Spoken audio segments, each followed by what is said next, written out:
Hello friends welcome back. तो बंधुসকল আজিও video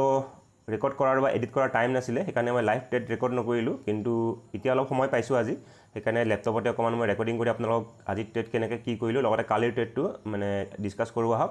তো আজি যদি চাবলৈ যাওঁ বন্ধুসকল দেখিব আজি আমি 9:28 ট্ৰেড লৈছোঁ। আমি এটা কল অপশন বাই কৰিছোঁ 10টা বজাত আমি এক্সিট কৰিছোঁ। আমি আজি এৰাউণ্ড 90 পইণ্টছ আমি ক্যাপচাৰ কৰিছোঁ। প্ৰফিট দেখিব 6200 টকা বুক কৰিছোঁ। মই আপোনালোকক এবাৰ ৰিফ্ৰেছ কৰি দিওঁ। তো আমি আজি কোড ট্ৰেড লৈছিলোঁ আৰু কালি আমি কোড ট্ৰেড লৈছিলোঁ আমি ডিসকাস কৰোঁ আহক। সব বন্ধুসকল আজি আমি ট্ৰেড লৈছিলোঁ কল অপশনত আমি ট্ৰেড লৈছোঁ টাইমটো 9:28 আৰু যদি চাবলৈ যায় কালি এটা মই শৰ্টস ভিডিও দিছিলোঁ কালিৰ কাৰণে। তো কালিও দেখিব ট্ৰেড আমি এক্স্যাক্টলি 9:28 টাইমতে লৈছিলোঁ 9:28 কিবা সেকেন্ডত আমি ট্ৰেড লৈছিলোঁ আৰু আজিও কোইনসিডেন্টলি 9:28 ট্ৰেড লোৱা গৈছে। এনেকুৱা কোনো ফিক্স ৰুল নাই যে মই 9:28 লওঁ কিন্তু দুদিন একদম বেক টু বেক সেম টাইমত ট্ৰেড লোৱা গৈছে। তো আজি ট্ৰেডটো মই কিয় লৈছিলোঁ বন্ধুসকল আজি ট্ৰেডটো চাব যায় বেংক নিফটিৰ চাৰ্টখন যদি চাব যায় বেংক নিফটি দেখিব প্ৰিভিয়াছ ডে কি কৰিছে মাৰ্কেট ক্লোজিং টাইমৰ আগত এক্স্যাক্টলি 55,000 লেভেলৰ পৰা কি কৰিছে ৰেজিস্টেন্স লৈছে ৰেজিস্টেন্স লৈ মাৰ্কেট তলত আহিছে। তাৰ মানে মাৰ্কেটত কি আছে সেলাৰ্স আছে। তো মাৰ্কেটত সেলাৰ্স আছে কাৰণে কি হৈছে আমি কলৰ ফালে ট্ৰাই কৰিছোঁ যে মাৰ্কেট ওপৰত যাব। লগতে আমি যদি নিফটিৰ চাৰ্টখনো চাওঁ নিফটিও আমাক সাপোৰ্ট কৰিছে। লগতে আজি অলপ সেনসেক্সৰ চাৰ্টটো চাইছিলোঁ তাকো বুজাই আছোঁ। নিফটি যদি চাব যায় বন্ধুসকল দেখিব নিফটি যিটো কালিৰ হাই আছিলে কালি আৰু তাৰ আগৰ দিনৰ মানে লাষ্ট উইকৰ শুক্ৰবাৰৰ দেখিব এটা হাই এটা বনাইছিলে। এই হাইটো কালিও ব্ৰেক আউট দিব নোৱাৰিলে মানে ইয়াৰ পৰা ৰেজিস্টেন্স লৈছে। তাৰমানে এইটো লেভেলত বহুতখিনি যিখিনি সেলাৰ্স আছিলে সেলাৰ্সখিনি এতিয়া মাৰ্কেটত আছে। আৰু ইভেন আমি কালি পুট অপশন লৈছিলোঁ যদিও আমি কালি বেংক নিফটিত প্ৰফিট বুক কৰিব নোৱাৰিলোঁ। কালি যদি চাবলৈ যায় কালি নিফটি বহুত ভালেখিনি আমি এন্ট্ৰি লৈছিলোঁ কৰবাত ইয়াতে মানে বেংক নিফটিৰ চাৰ্টত আৰু আমি লোৱাৰ পৰা নিফটি ভালেখিনি তলত গৈছে কিন্তু বেংক নিফটি ইমান তলত যাব নোৱাৰিলে সেইকাৰণে আমি বেংক নিফটি প্ৰফিট বুক কৰিব নোৱাৰিলোঁ। তো কালি দেখিব মাৰ্কেট এই ৰেজিস্টেন্সৰ পৰা মাৰ্কেট ৰেজিস্টেন্স লৈ সেই ৰেজিস্টেন্সৰ তলতে মাৰ্কেট হোল্ড কৰি থাকিলে তো অবভিয়াছলি মাৰ্কেটত কি হ'ব যদি গোটেই দিনটো যদি এটা ৰেজিস্টেন্সৰ তলত মানে আছে গতিকে ইয়াতে কি আহিব সেলাৰ্স আহিব। আগৰ পুৰণা সেলাৰ্সবিলাকটো আছে লগতে কালিৰ ৰেজিস্টেন্সৰ ওচৰত মাৰ্কেট দেখি বহুতে সেল কৰিব আৰু ক্লোজিং প্ৰাইজৰ পিছত দেখি মাৰ্কেট তলতে আহিছে গতিকে সেলাৰ্স আছে। গতিকে এই যিখিনি সেলাৰ্সৰ ষ্টপ লছবিলাক আজি আমি টাৰ্গেট কৰিবৰ কাৰণে কল অপশন ল'ম বুলি ভাবিলোঁ। লগতে সেনসেক্সৰ যদি চাৰ্ট চাব যায় সেনসেক্সও দেখিব কালি দেখিব এক্স্যাক্টলি যেনেকৈ আমাৰ বেংক নিফটিৰ ৰাউণ্ড নাম্বাৰ থাকে সেনসেক্সৰ ৰাউণ্ড নাম্বাৰ দেখিব 82,000। তো কালিও দেখিব মাৰ্কেট এক্স্যাক্টলি 82,000 ৰেজিস্টেন্স লৈছে। তাৰমানে ইয়াতে বহুতে সেল কৰিছে সেলাৰ্সবিলাক দেখিব মাৰ্কেটৰ পৰা ওলাই যোৱা নাই। যিবিলাক কোনোবা যদি বাইং কৰিছিলে বাইং কৰাবিলাকতো ওলাই গ'ল কাৰণ মাৰ্কেট দেখিব বাইং ধৰক বাইঙৰ ল' এইটো আছিলে। তো বায়াৰ্ছবিলাকৰ যদি ষ্টপ লছ আছিলে কৰবাত এইবিলাকত বায়াৰ্ছবিলাকতো ওলাই গ'ল এই যিটো মোমেণ্টামত সেইটো ওলাই গ'ল। কিন্তু আমাৰ মেইন আছিলে যে এই সেলাৰ্সটো মানে যিখিনি ৰেজিস্টেন্স লৈছে যিহেতু ৰেজিস্টেন্স আমাৰ কি হৈছে তিনিটা ইণ্ডেক্সতে আছে সেনসেক্সটো আছে নিফটিটো আছে বেংক নিফটিটো আছে। সেইকাৰণে আমি ভাবিলোঁ যে নাই ৰেজিস্টেন্সৰ তলত যেতিয়া কালি দিনটো মাৰ্কেট হোল্ড কৰিছে গতিকে মাৰ্কেটত বায়াৰ্ছ থকাৰ চান্সেছ বেছি। সেইকাৰণে আজি আমি পজিটিভ মোমেণ্টাম পাই আজি কি কৰিছোঁ আমি মই ধৰি লওক এইটো সময়ত সেনসেক্স যেতিয়া ইয়াতে আছিলে সেনসেক্স যেতিয়া কি কৰিছিলে 82,000 তলত হোল্ড কৰিছে মানে মাৰ্কেট মই ইয়াতে কৰাত বাই কৰিব লাগিছিলে কিন্তু মোৰ লেট হৈ গ'ল মানে মই অলপ কনফিউজন আছিলে মাৰ্কেট মানে এইকেইদিন ধৰক মাৰ্কেট ইমান ভাল যোৱা নাই ভবা মতে সাইডৱেজ গৈ আছে। সেইকাৰণে মই অলপ ৱেইট কৰিলোঁ মাৰ্কেট সাইডৱেজ হয় নেকি কিবা হয় নেকি মাৰ্কেটে যেতিয়া ভাল ষ্ট্ৰং কেণ্ডেল বনালে তো মই অলপ ৰিট্ৰেচমেণ্ট হ'ব দিলোঁ। ৰিট্ৰেচমেণ্ট যেতিয়া গ্ৰীণ কেণ্ডেল বনাইছিলে এই ইয়াতে কৰবাত মই এণ্ট্ৰি লৈছোঁ। মই টাইমটো দেখাই দিওঁ আপোনালোকক। তো দেখিব এইটো 9:28 তাৰমানে এইটো কেণ্ডেলতে আমি এণ্ট্ৰি লৈছোঁ 9:28 কেণ্ডেলত কিয় এণ্ট্ৰি লৈছোঁ কাৰণ মাৰ্কেটে আমাৰ বুলিছ ভিউ আছিলে মানে আগৰ পৰাই বুলিছ ভিউ আছিলে ৰাতিপুৱাৰ পৰা। লগতে মাৰ্কেট আজিও কৰিছে কি এই 82,000 পৰা যিটোৰ কালি দিনটো ৰেজিস্টেন্স লৈছে সেইটো আজিও ৰেজিস্টেন্স ল'ব ট্ৰাই কৰিছে। গতিকে আজিও কি আহিব এটা সেলাৰ্স আহিব নিউ সেলাৰ্স পুৰণা সেলাৰ্সবিলাক আছে সেইকাৰণে মাৰ্কেটে ভালেখিনি ষ্টপ লছ পাব আৰু মাৰ্কেট ওপৰতো গুচি গ'ল। তো আমি ইয়াতে এণ্ট্ৰি লৈ আমি প্ৰফিট বুক কৰিছোঁ ইয়াতে কৰবাত বুক কৰিছোঁ। এখন বাৰু সেনসেক্সৰ চাৰ্ট আমি লৈছোঁ বাৰু বেংক নিফটিত। তো আপোনালোকক বেংক নিফটিত দেখাই দিওঁ। তো বেংক নিফটিত মই চাওঁ বেংক নিফটিয়ে সেম সেনসেক্সৰ নিচিনা কৰিছে। বেংক নিফটিও ধৰক আমি ইয়াতে কৰবাত ট্ৰেড ল'ব পাৰিলোহেঁতেন কিন্তু মাৰ্কেট দেখিব ওপৰত গৈ আছিলে। ওপৰত যোৱাৰ পিছত যেতিয়া মাৰ্কেট অকণমান ৰিট্ৰেচমেণ্ট দিলে এই ৰিট্ৰেচমেণ্টত মই ট্ৰেডটো ল'লোঁ কিহৰ কাৰণে কাৰণ ওপৰত ৰেজিস্টেন্স আছে 55,000 আমাৰ নিফটিটো ৰেজিস্টেন্সৰ তলত হোল্ড কৰিছে মানে এনেকুৱা ৰেজিস্টেন্স লৈছে গতিকে সেলাৰ্স আহিব। সেনসেক্সটো লৈছে বেংক নিফটিটো লৈছে গতিকে তিনিটা ইণ্ডেক্সত যেতিয়া ৰেজিস্টেন্স লৈছে যিটো ৰেজিস্টেন্স কালিও দিনটো ৰেজিস্টেন্সৰ তলতে হোল্ড কৰি আছিলে গতিকে অবভিয়াছলি সেলাৰ্স অহাৰ প্ৰবেবিলিটি বেছি আছিলে। সেইকাৰণে সেলাৰ্সখিনিক আমি টাৰ্গেট কৰিবৰ কাৰণে ইয়াতে কৰবাত আমি এণ্ট্ৰি লৈছোঁ। মই দেখাই দিওঁ একজাক্ট এণ্ট্ৰি জেগাটো আপোনালোকক। আমি লৈছোঁ 9:28 কেণ্ডেলত এক্সাক্টলি। তো দেখিব এই কেণ্ডেলত আমি এণ্ট্ৰি লৈছোঁ। মোৰ কি এম আছিলে যে মাৰ্কেট যদি আমি ইয়াৰ পৰা এণ্ট্ৰি লওঁ আমাৰ নৰ্মেলি কিমান টাৰ্গেট থাকে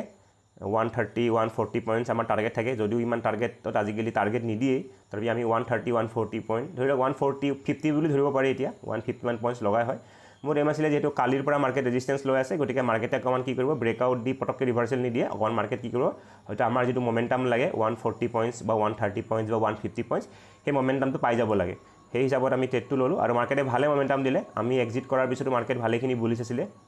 গতিকে আমি তথাপিও আমি আমাৰ ডিচেণ্ট প্ৰফিটে বুক কৰিলোঁ আৰু বন্ধুসকল কালি যদি ট্ৰেডটো আমি চাবলৈ যাওঁ কালি আমি কিয় ট্ৰেডটো লৈছিলোঁ কালি ট্ৰেডটো লোৱাৰ মেইন ৰিজন আছিলে আমাৰ প্ৰিভিয়াছ ডে চাৰ্ট এখন হৈ গ'ল আমাৰ শুক্ৰবাৰৰ চাৰ্ট শুক্ৰবাৰ দেখিব বেংক নিফটি কি কৰিছিলে ক্লোজিং আৰু শুক্ৰবাৰো আমি ট্ৰেড লৈছিলোঁ চাওক শুক্ৰবাৰে আমাৰ ট্ৰেডটো ভালে আছিলে কিন্তু আমি টাৰ্গেট নাপালোঁ টাৰ্গেট নাপাই আমাৰ ডিকে হৈ আমি ক'ৰবাত ওলাই গ'লোঁ ইয়াতে ক'ৰবাত ওলাই গ'লোঁ চাগে আমি একজেক্টলি ইয়াতে এণ্ট্ৰি লৈছিলোঁ ইয়াত এইটো কেণ্ডেলত আমি এণ্ট্ৰি লৈছিলোঁ আমি অলপ প্ৰফিট ভালে দেখিলোঁ কিন্তু আমি যিটো বুক কৰা ধৰণে প্ৰফিট নেদেখিলোঁ আমি 150+ কেপচাৰ কৰিছিলোঁ কিন্তু প্ৰিমিয়াম একেবাৰে নাবাঢ়িলে প্ৰিমিয়াম একেবাৰে নবঢ়াৰ কাৰণে আমি যেতিয়া ডিকে হোৱা ষ্টাৰ্ট কৰিলে আমি ইয়াতে ক'ৰবাত আমি ওলাই গ'লোঁ মানে 2500 মান লছ লৈ ওলাই গ'লোঁ তো এইটো হৈ গ'ল আমাৰ শুক্ৰবাৰৰ ট্ৰেড আৰু শুক্ৰবাৰে কি দেখিব মাৰ্কেট কি কৰিছিলে ব্ৰেকডাউন দিছিলে ক্লোজিং প্ৰাইজৰ মানে নিগেটিভ হয় নেক্সট মাৰ্কেট কি আছিলে পজিটিভ আছিলে তো মোৰ এম আছিলে যে তাৰ নেক্সট ডে কি হ'ব মাৰ্কেট যদি নেক্সট ডে অলপ তলৰ ফালে আহিব যদি সেম ওপেনিং হয় গেপ আপ ওপেনিং হয় মাৰ্কেটে কি কৰিব যেহেতু তাৰ আগদিনাখন বুলিছ মমেণ্টাম কৰিছে তো তাৰ নেক্সট দিনাখন কি হ'ব অলপ নিগেটিভ মমেণ্টাম কৰিব সেইকাৰণে মই কৰিছিলোঁ কি তাৰ নেক্সট ডে মানে সোমবাৰ মানে কালি কাৰণে মই নিগেটিভ প্লেন কৰিছিলোঁ আৰু কালিও দেখিব আমি একজেক্টলি ক'ত ট্ৰেড লৈছিলোঁ বহুত ধুনীয়া জেগাত এণ্ট্ৰি লৈছিলোঁ এণ্ট্ৰিটো মই আপোনালোকক দেখাই দিওঁ 9:28 লৈছিলোঁ কালি আপোনালোকে শ্বৰ্টছ ভিডিঅ'ত চাব পাৰে তো এইটো কেণ্ডেলত আমি এণ্ট্ৰি লৈছিলোঁ 9:28 চাওক একদম টপত এণ্ট্ৰি লৈছিলোঁ আমি এণ্ট্ৰি লোৱাৰ পৰা আমাৰ 1 টকাও লছ দেখুওৱা নাই আমি এণ্ট্ৰি লোৱাৰ পৰা ভাল প্ৰফিট ভাল দেখাইছে চাওক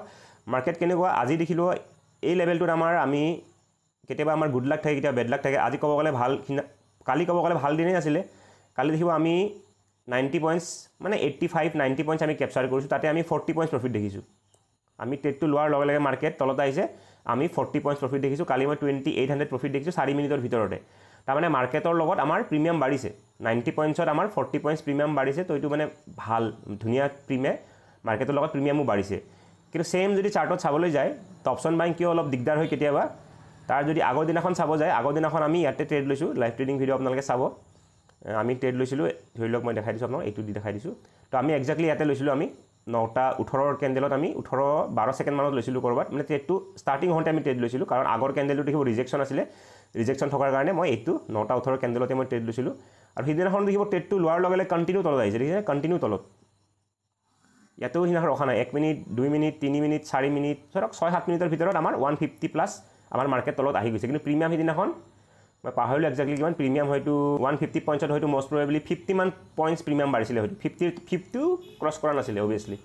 45 ধৰি লওক 50 পইণ্টছ বাঢ়িছিলে প্ৰিমিয়াম চ' 150 মাৰিছিলে কিন্তু আমাৰ প্ৰিমিয়াম বাঢ়িছিলে মাত্ৰ 50 পইণ্টছ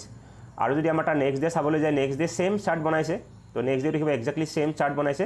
কিন্তু ইয়াতে মাত্ৰ কিমান পইণ্ট মুভমেণ্ট দিছে 90 পইণ্টছ 90 পইণ্টছতে মই 40 দেখিছোঁ আৰু ইয়াতে মই 150 পইণ্টত মই কিমান দেখিছিলোঁ 50 পইণ্টছ তো এইটো হিচাপত যদি মানে কালি যেনেকুৱা মাৰ্কেট প্ৰিমিয়াম বাঢ়িছিলে সেই হিচাপত যদি তাৰ আগৰ দিনাখনো বাঢ়িলেহেঁতেন আমাৰ সিদিনাখন এটা ভাল 150 পইণ্টছত আমি ভাল প্ৰফিট আমি বুক কৰিব পাৰিলোঁহেঁতেন 70-80 পইণ্টছ আমি বুক কৰিব পাৰিলোঁহেঁতেন কিন্তু ডিকেৰ কাৰণে আমি বা মাৰ্কেট কেতিয়াবা প্ৰিমিয়াম নাবাঢ়ে উপায় নাথাকে তো আমি যদি আজি পইণ্ট কিমান কেপচাৰ কৰিছোঁ যদি চাবলৈ যায় আমি 9:18 ট্ৰেড লৈছোঁ 9:28 আমি ট্ৰেড লৈছোঁ 9:28 কেণ্ডেল ইয়াতে মানে আজি প্ৰিমিয়াম যদি বিহেভিয়াৰ চাবলৈ যাওঁ আৰু আমি ট্ৰেডটো এক্সিট কৰিছোঁ আমি 10টা বজাৰ কেণ্ডেলত 10টা বজাৰ কেণ্ডেল মানে হৈ গ'ল আমাৰ টাইম যদি চাবলৈ যায় একদম কেণ্ডেলটো ক্লজিং হোৱাৰ আগে আৰু তো আমি একদম হাইটো ধৰিব পাৰোঁ তো কেণ্ডেল হাই তো চাওক বন্ধুসকল আজি আমি 144 কেপচাৰ কৰিছোঁ হয়নে 144ত আমি আজি প্ৰিমিয়াম বুক কৰিছোঁ অলমষ্ট 90 পইণ্টছ আমি বুক কৰিছোঁ 1 টকা এটা কম হয়নে আৰু তাৰ যদি দুদিন আগত চাবলৈ যায় আমি কিমান বুক কৰিছিলোঁ 150+ বুক কৰিছিলোঁ তাতে মাত্ৰ আমি প্ৰফিট দেখিছিলোঁ 50 পইণ্টছ তো এতিয়া এনেকৈ আমাৰ হয় কেতিয়াবা আমাৰ এনালিচিছটো কাৰেক্টেই থাকে তো আমাৰ টাৰ্গেটটো তেনেকুৱাই থাকে তো সেইদিনাখন মই এনালিচিছ আছিলে যে মাৰ্কেট এইটো ব্ৰেকডাউন দিব টাৰ্গেট বুক কৰিম কিন্তু কেতিয়াবা এনেকুৱা থাকে আপোনাৰ প্ৰিমিয়াম ইমান ডিকে হয় বা প্ৰিমিয়াম স্পাইক নকৰে যে আপোনাৰ ট্ৰেডটো আপোনাৰ স্পটৰ প্ৰাইজত আপোনাৰ টাৰ্গেট হিট হ'লেও আপোনাৰ হিট নহয় তো মই সেইকাৰণে অকণমান মোৰ ছিষ্টেমটো অকণমান মই আপডেট কৰিম ভাবি আছোঁ যিদিনাখন মানে মাৰ্কেট মানে মই এতিয়া ভাবি আছোঁ যেতিয়াখন ভাল ডিকে দিয়ে আৰু যদি স্পটৰ প্ৰাইজত যদি টাৰ্গেট পাই যাওঁ তেতিয়া হয়তো মই এনেকুৱা নহয় যে 70 পইণ্টছৰ কাৰণে ৰৈ থাকিম বুলি এটা ফিক্স মই এটা ৰুল কৰিছিলোঁ 70 পইণ্টছলৈকে ৰমেই যি হওক নহওক কিন্তু এতিয়া যি দেখিলোঁ মাৰ্কেটত কেতিয়াবা ইমান ডিকে হয় 70 পইণ্টছৰ লগত মানে ইয়াতে কেতিয়াবা 160-170 পইণ্টটো দি দিয়ে ষ্টিল আমাৰ টাৰ্গেট হিট নহয় তেনেকুৱা দিনত আমি ওলাই যোৱাই বেটাৰ আৰু যিদিনাখন ধৰক প্ৰিমিয়াম ভাল বাঢ়ে যেনেকৈ আজি প্ৰিমিয়াম বহুত ধুনীয়াকৈ বাঢ়িছে আজি ক'লোৱে আপোনালোকক প্ৰিমিয়াম দেখিব বহুত ধুনীয়া বাঢ়িছে 140 পইণ্টছতে আমি 90 পইণ্টছ কেপচাৰ কৰিছোঁ প্ৰিমিয়াম বহুত বাঢ়িছে নৰ্মেলি 90 পইণ্টছ পাবৰ কাৰণে আমি 200 মান পইণ্ট পাব লাগে তেতিয়াহে আমি মানে 90 পইণ্টছ পাওঁ গতিকে আজি প্ৰিমিয়াম বাঢ়িছে এনেকুৱা প্ৰিমিয়াম যিদিনাখন বাঢ়ে সেইদিনাখন আমি প্ৰফিটটো অলপ ডাঙৰ কৰিব ট্ৰাই কৰিম 90 পইণ্টছ 100 পইণ্টছ আৰু যিদিনাখন ধৰক প্ৰিমিয়ামটো নাবাঢ়ে যদি আমি স্পটৰ প্ৰাইজত টাৰ্গেটটো পাওঁ আমি অলপ 50-60 পইণ্টছত যদি আমি ওলাই যাবলগীয়া হয় তেতিয়া আমি ওলাই যাবলৈ ট্ৰাই কৰিম। তো ঠিক আছে বন্ধুসকল, আজিলৈ আহিছোঁ, ধন্যবাদ।